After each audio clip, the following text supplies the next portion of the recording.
आज हम अपना 6th चैप्टर स्टार्ट करने जा रहे हैं। चैप्टर का नाम है diagrammatic representation of data. Data को हम डायग्राम के थ्रू रिप्रेजेंट करेंगे। नाम से ही क्लियर है, डाटा को हम डायग्राम के थ्रू रिप्रेजेंट करेंगे। Introduction. Diagram provides a way of presenting the data visually. Diagram क्या काम करता है कि हम आँखों से विजुलाइज कर सकते हैं किसी भी तरीके के डाटा को। ठीक है। Diagrams gives us an instant idea about the nature and feature of the data that have been collected। जो भी डाटा हमने कलेक्ट किया है डायग्राम, उसका एकदम से हमें डायग्राम को देखते ही आइडिया हो जाएगा कि इसके बारे में कौन कितने परसेंट ज़्यादा है, कितने परसेंट कम है।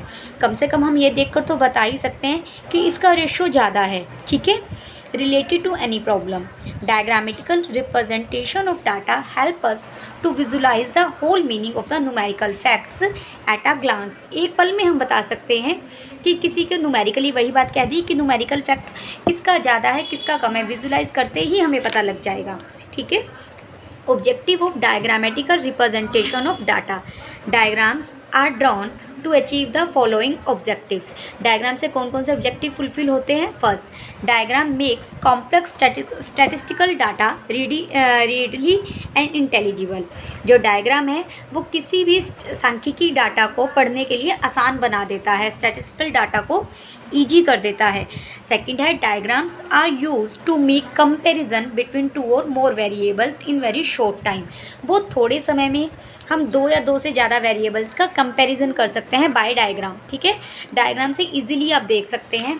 अगर देखिए मैं इसमें एक लूँ, अगर जैसे इस डायग्राम को हम देखें तो हम मान लीजिए ये लाइंस वाला है, ये राइस का है और ये डॉटेड वाला वीट का है।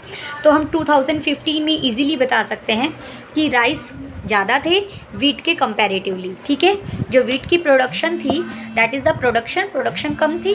तो डायग्राम से हम किन्हीं भी दो चीज़ों के बीच में या दो से ज़्यादा चीज़ों के बीच में कंपैरिजन कर सकते हैं। ठीक है। नेक्स्ट है, diagrams are most useful when it is required to get an approximation idea of the characteristic feature of statistical data। By looking at the diagram, we get a clear idea of variations in the value of variables। Diagram है वो हमें approximation idea देते हैं किसी भी data का। ठीक है। नेक्स्ट है, by looking at diagrams we can get a clear idea of variation in the value of variables। जो मान लो राइस में अगर हम इसी एग्जाम्पल से उठाएं तो देखिए हमें पता लग रहा है कि 2015 में राइस इतना था, 2016 में राइस की क्वांटिटी ये हो गई। ठीक है। कितना वेरिएशन आया, कितना चेंज आया है, डायग्राम से हम इजीली वेरीफाई कर सकते हैं, इजीली फाइंड आउट कर सकते हैं। ठीक है। नेक्स्ट है, utility of diagrammatical representation of data. The usefulness of diagrams will be clear from the points given flow. कि डायग्राम के क्या क्या यूटिलिटी है, क्या क्या यूजफुलनेस है, वो हमें नीचे वाले पॉइंट से क्लियर हो जाएगा। फर्स्ट है, diagrams provide a way of presenting the data visually so as to bring out the silent feature of the statistical data. किसी भी डाटा की जो साइलेंट फीचर हैं वो भी हमें पता लग जाएं, इसलिए हम डायग्राम्स का यूज़ करते हैं। डायग्राम से बहुत छोटी छोटी चीज़ों को हम ऑब्जर्व कर सकते हैं। Much knowledge and qualification is not required to understand the diagram. Diagram को समझने के लिए बहुत ज़्यादा नॉलेज या बहुत ज़्यादा क्वालिफिकेशन की नीड नहीं है। Diagram create on the mind of an observer are long lasting impression of the relative magnitude of the numerical values which can be easily remembered. जो डायग्राम है उससे हमें जो डाटा है वो लंबे समय तक याद रह जाता है। ठीक है। और उसे हम इजीली याद रख सकते हैं। Diagrams are attractive to look. Diagram देखने में अच्छे लगते हैं। And draw the attention of the observer. और जो भी ऑब्जर्वर है उसकी अटेंशन को, उसको अट्रैक्ट करते हैं, उसका ध्यान आकर्षित करते हैं। Diagram save time and labour. Diagram gives birds eye view to the whole mass of the statistical data that have been collected about any problem। किसी भी प्रॉब्लम से रिलेटेड जो भी डाटा हम कलेक्ट करते हैं, बर्ड आई व्यूज़ का मतलब बहुत छोटी छोटी बातें भी ऑब्जर्व कर सकते हैं, चिड़िया जैसी आंख दे देते हैं। ठीक है ना। नेक्स्ट है limitations of diagrammatical representation of data. Limitations क्या क्या हैं? फर्स्ट है diagrams provides only an approximation idea as such where greater accuracy is needed diagram will not be suitable. ठीक है, जो डायग्राम है वो सिर्फ अप्रोक्सीमेशन बताते हैं। अगर मुझे एग्जैक्ट चाहिए तो हमें टेबल ही बनानी पड़ेगी, डाटा को किसी और वे से ही देखना पड़ेगा। Diagrams can not show as many facts as a statical table can do. वही बात कही कि टेबल से हम ज़्यादा फैक्ट्स को रिप्रेजेंट कर सकते हैं, डायग्राम से तो हम लिमिटेड उसके पार्ट्स उसके एस्पेक्ट्स ही दिखा सकते हैं। 2 और 3 dimensions diagram are difficult to understand. अगर 2 और 3 डायमेंशन, जैसे अभी हम आगे पढ़ेंगे टाइप्स ऑफ डायग्राम में, कि डायग्राम 1 डायमेंशनल भी होते हैं, 2 डायमेंशनल भी होते हैं और 3 डायमेंशनल भी होते हैं। 2 डायमेंशनल डायग्राम्स और 3 डायमेंशनल डायग्राम्स को समझना टफ है। It is very difficult to show minor difference through diagram. अगर बहुत छोटा डिफरेंस है ना, वेरिएंस जो वेरिएबल चेंज हो रहे हैं वो बहुत छोटे हो रहे हैं, बहुत थोड़े हो रहे हैं, माइनर क्वांटिटी में हो रहे हैं, तो डिफ़िकल्ट हो जाता है उसे डायग्राम से दिखाना। The main utility of the diagrams is that comparison is possible. Main utility क्या है कि कंपैरिजन पॉसिबल है इससे, लेकिन जब हमें कंपैरिजन नहीं करना वहाँ ये यूज़फुल नहीं है। रूल फॉर ड्राइंग, अब अगर कोई डायग्राम बनाना है तो उसके लिए क्या क्या रूल हमें फॉलो करने चाहिए? First, there should be a proper heading for every diagram. हर डायग्राम के लिए प्रॉपर हेडिंग होनी चाहिए। The heading should be simple, clear and precise and self explanatory. ठीक है, the size of diagram should be according to the space. जितनी आपके पास जगह है उसके अकॉर्डिंग ही डायग्राम बनाना चाहिए। जो डायग्राम है वो ना तो ज़्यादा बड़ा होना चाहिए ना ही बहुत छोटा होना चाहिए। डायग्राम अट्रैक्टिव होना चाहिए। इसके लिए एक एक्यूरेट और प्रॉपर स्केल का यूज़ करना चाहिए, प्रॉपर और एक्यूरेट स्केल का यूज़ करना चाहिए। हमें इसकी सफाई का, नीटनेस की बहुत साफ क्लियर बनाना चाहिए।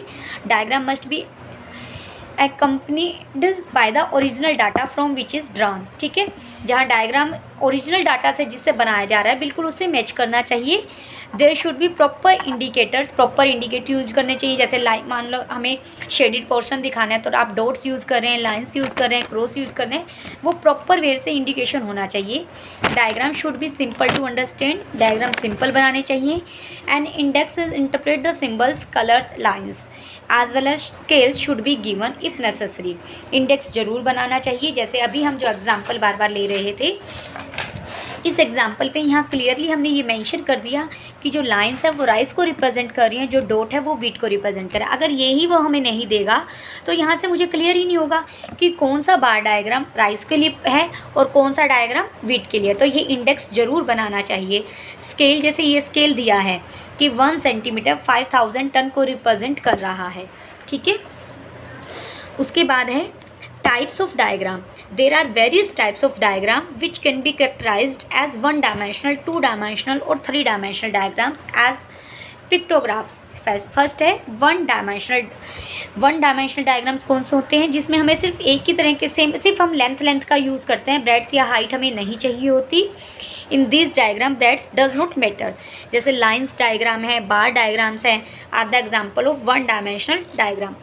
2 डायमेंशनल डायग्राम क्या होते हैं जिसमें हमें लेंथ की भी ज़रूरत होती है एज वेल एज ब्रेड्थ की भी ज़रूरत होती है किसी भी बार में वेरिएबल को बताने के लिए। ठीक है, These are the area of bars represented the given data। 2 dimensional diagrams are also called surface diagram और एरिया डायग्राम। 3 डायमेंशनल में हमारे आते हैं वॉल्यूम डायग्राम्स। ठीक है, जहाँ हम लेंथ का भी यूज़ करते हैं, ब्रेड्थ का भी यूज़ करते हैं और उसकी हाइट का भी यूज़ करते हैं। तीनों चीज़ें किसी न किसी वेरिएबल को रिप्रेजेंट कर रही हैं। ठीक है, फिर हमारे पिक्टोग्राफ्स आते हैं। Pictographs are the graphs which the data is represented using picture symbols. Picture symbols को यूज़ करते हुए जब हम डायग्राम बनाते हैं तो डैट इज़ पिक्टोग्राफ्स। ठीक है, जो हमारे सिलेबस में है वो लाइन डायग्राम्स हैं, बार डायग्राम्स हैं, पाई चार्ट है और पिक्टोग्राफ्स है। ठीक है, तो पहले हम शुरू करते हैं। सबसे पहला लाइन डायग्राम, बहुत easy line diagram. A line diagram is a diagram in which the data is represented in the form of a line. सिर्फ लाइन से आपको एक डाटा को रिप्रेजेंट करना है। The length of each line is proportional to the value its represent. जो वैल्यू आपको दी गई एग्जाम्पल से समझिए। देखिए, marks of 10 students of a class are given below. Represent them by the line diagram. Serial number first, second, third, 10 students हैं हमारे पास। पहले स्टूडेंट के 10 मार्क्स हैं, दूसरे स्टूडेंट के 30 मार्क्स हैं। तो हमने 1 सेंटीमीटर को 5 मार्क्स माना, ठीक है। 5, 10, 15, 20 ये मार्क्स को रिप्रेजेंट कर रहे हैं। आप इस तरीके से इंडिकेट ज़रूर करेंगे कि आप कहाँ किस लाइन पर कौन सा वेरिएबल ले रहे हैं, और इस लाइन पर हम स्टूडेंट्स ले रहे हैं। ये हमारी एक्स एक्सिस होती है, ठीक है, और ये मेरी वाई एक्सिस होती है, ठीक है, क्लियर। अब पहले स्टूडेंट के कितने मार्क्स हैं 10, तो जस्ट एक लाइन ड्रॉ की है। दूसरे स्टूडेंट के 30 मार्क्स हैं तो 30 तक लाइन ड्रॉ की है। तीसरे स्टूडेंट के 15 मार्क्स हैं तो 15 तक लाइन ड्रॉ की है। तो लाइन डायग्राम बहुत ईजी होते हैं, सिर्फ एक लाइन के थ्रू हमें डाटा को रिप्रेजेंट करना है, ठीक है। नेक्स्ट है बार diagram. A bar diagram is a diagram in which data is represented in the form of a bar. हम एक बार बनाते हैं, ठीक है। A bar diagram can have either horizontal भी बना सकते हैं। देखिए हम इस तरीके से भी बना सकते हैं, जैसे मैंने ये बार बना दिया एक, दूसरा मैं बार ऐसे बना दूँ, और वर्टिकल भी बना सकते हैं इस तरीके से, ये बना दिया, ये बना दिया, ठीक है। ये हॉरिजॉन्टल बार्स हैं, ये वर्टिकल बार्स हैं, ठीक है। जैसा आपके पास स्पेस हो, जैसी आपकी रिक्वायरमेंट हो, उसके अकॉर्डिंग आप हॉरिजॉन्टल भी बना सकते हैं, वर्टिकल भी बना सकते हैं। The length of each bar is proportional to the value of represent. जो हम लेंथ लेते हैं उसका हम ध्यान रखेंगे, वो वैल्यू के प्रोपोर्शनल होगी, ठीक है। Width of the bar does not convey any meaning. जो विड्थ ऑफ बार है वो कोई मीनिंग कन्वे नहीं करती, लेकिन हम अपनी उसे अट्रैक्टिव दिखाने के लिए हम इक्वल विड्थ का यूज़ करते हैं, ठीक है। कंस्ट्रक्शन ऑफ बार डायग्राम बिल्कुल वैसे ही बता रखा है, जो यहाँ हमारे कंस्ट्रक्शंस के रूल थे लगभग वैसे ही हैं, आप इन्हें एक बार पढ़ लेंगे। अब नेक्स्ट है simple bar diagram. Simple bar diagrams कौन से होते हैं? These diagrams are use to compare the value of a single variable with respect to time of graphical location, जिस पे हम एक सिंगल वेरिएबल को रिप्रेजेंट करते हैं। एग्जाम्पल देखिए, construct a bar diagram of growth of proportional in the India from 1921 to 2001। 1921 से लेकर 2001 के बीच में ग्रोथ ऑफ पॉपुलेशन दी गई है इन मिलियंस, ठीक है। तो इसको हमने कैसे रिप्रेजेंट किया? एक्स एक्सिस पर ईयर्स लिए हैं, ठीक है, और वाई एक्सिस पर पॉपुलेशन है इन मिलियंस में ली है। जो 921 है उसमें हमने हमारी जो ग्रोथ ऑफ प्रोडक्शन है वो 251 है, ठीक है। 1931 में 279 है। तो देखिए हमने 50, 150, 100 के गैप पर बनाया है इसे, ठीक है। 250, 350, 450, क्लियर। पहला 50 पे लेकर उसके बाद 150, 100 के गैप पर बनाया। 1921 में कितना? 250 से जस्ट थोड़ा सा ज़्यादा ले लेंगे। ये 251 मिलियंस को रिप्रेजेंट कर रहा है। जो 1 सेंटीमीटर है वो 100 मिलियंस के इक्वल है। 1931 है 279 को। जो ये विड्थ है, जो ये वाली चीज़ है, ठीक है, ये कोई मैसेज कन्वे नहीं कर रही है। ये लेंथ है, जो लेंथ ये मुझे बता रही है 251। इसको आप बड़ा या छोटा कर दोगे तो डायग्राम में जो डाटा है उसमें फ़र्क आ जाएगा। लेकिन विड्थ आप थोड़ी सी बड़ी भी ले लें तो भी कोई फ़र्क नहीं पड़ता, ठीक है ना, क्लियर। तो ये बार डायग्राम है, आप बार से किसी भी चीज़ को रिप्रेजेंट कर रहे हो। अगर मुझे लाइन डायग्राम में इसी को दिखाना होता तो मैं जस्ट ऐसे दिखा देती एक लाइन, ठीक है। यहाँ 931 पे भी एक लाइन से रिप्रेजेंट कर देते। नेक्स्ट एग्जाम्पल है, represent the following data diagrammatically by using the simple bar diagram. बिल्कुल सिमिलर ऐसे ही है, आप इसे खुद ट्राई करेंगे। एग्जाम्पल 4 और एग्जाम्पल 5 भी आप देख लेंगे। एग्जाम्पल 5 एक बार मैं करवा देती हूँ। Represent the following frequency distribution of the simple bar diagram. यहाँ मार्क्स आपको 10 to 15 इस तरीके से दिए हुए हैं, इंटरवल्स में दिए हुए हैं, क्लास इंटरवल 15 to 20। तो जस्ट हमने इसे क्लास इंटरवल में लिखा, और 5 है 10 to 15 के बीच में नंबर ऑफ स्टूडेंट, तो डैट इज़ रिप्रेजेंट 5। 15 to 20 के बीच में 12 स्टूडेंट्स है तो 12 को रिप्रेजेंट 12 बना दिया, ठीक है। मैं फिर कह रही हूँ, लेंथ मैटर करती है, विड्थ मैटर नहीं करती। विड्थ आप थोड़ी कम या ज़्यादा भी ले सकते हैं, लेकिन हर बार की हम इक्वल विड्थ लेने की कोशिश करते हैं, इससे डायग्राम अट्रैक्टिव दिखता है।